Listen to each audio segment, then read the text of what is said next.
Well, good morning, good afternoon, good evening, good night, good any time of the day or night, wherever you are.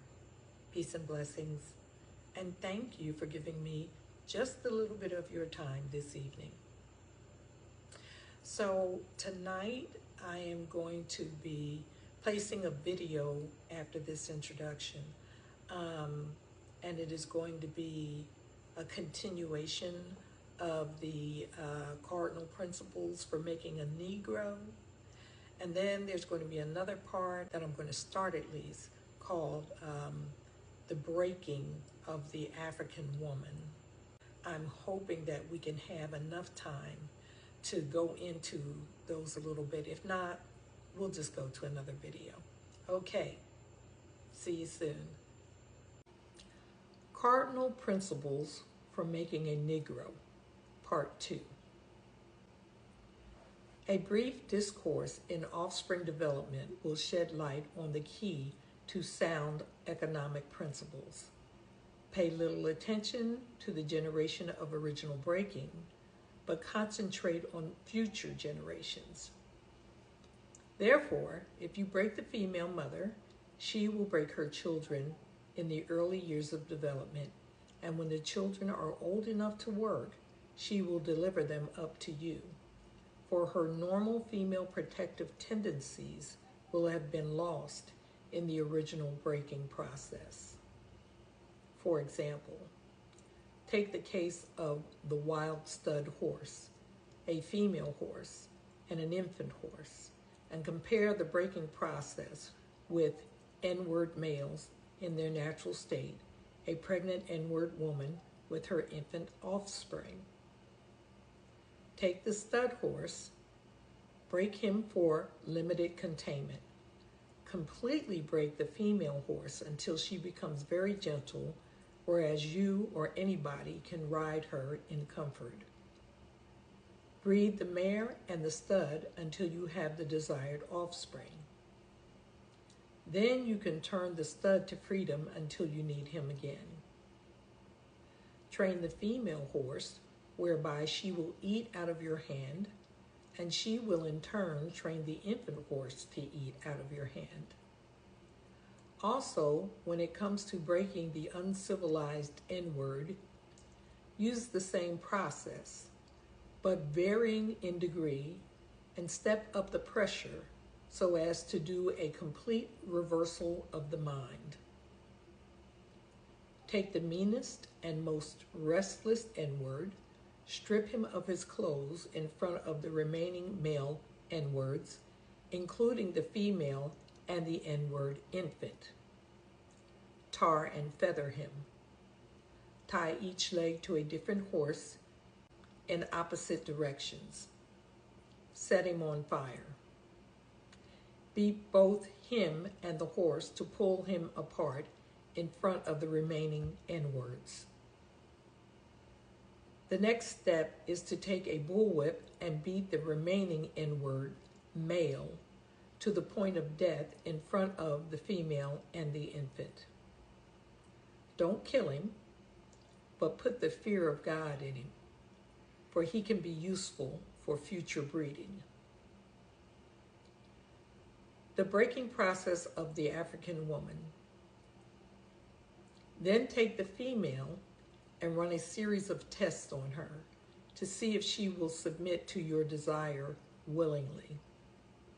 Test her in every way because she is the most important factor for good economics. If she shows any sign of resistance and submitting completely to your will, do not hesitate to use the bullwhip on her to exact the last bit of B word out of her. Take care not to kill her. For doing so, you spoil good economics. When in complete submission, she will train her offspring in the early years to submit to labor when they become of age. All right, so I am back, and I just really want to get as much of this in as I possibly can. So what we went over was the principles that they needed to in this method of making a slave from Willie Lynch. There are some things that I want to point at about that, because the whole thing is just, I mean, it is just really mind-boggling that people could have in them to be this wicked and this evil. But anyway, in this method, part of it starts off by saying not to pay any attention to the generation of original breaking, and that to concentrate on the future generations. And the reason for that is because the breaking generation is the one that went through all of not just the psychological, but the physical and spiritual just devastation with Willie Lynch trying to make them into submissive, docile, creatures, instead of being the African human beings, the African kings and queens that they were. And I know not all of them that came over were royalty, but they were always royalty to us. I feel like they were royalty to me. Anyway, so after you had gone through that first generation doing the breaking and all this other kind of stuff, then the slave owners would not have that responsibility anymore, because they would have indoctrinated the Africans, that first generation of Africans, to the degree that they would do it themselves. One, because they knew what they went through, and they wouldn't want to see their children or anyone that they loved go through that. So that's why he's saying, don't worry about, the breaking generation. We're going to concentrate on the future generations. And then it says, if you have a mother, and we all know how we are about our children, don't mess with my babies, okay? But the mothers, they didn't want to see their children going through that. They saw enough, and they didn't want their children going through that. So they were going to go ahead and keep them in line so that they could come out of this as physically unscathed as possible.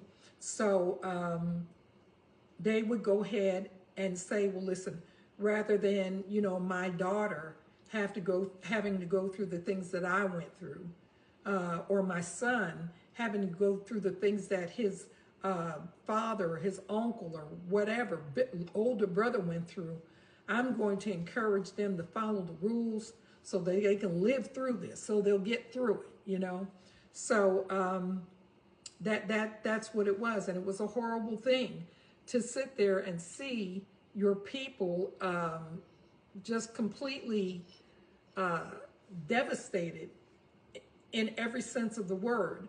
So, and then, he was comparing the horses, breaking the Africans to how they broke the horses.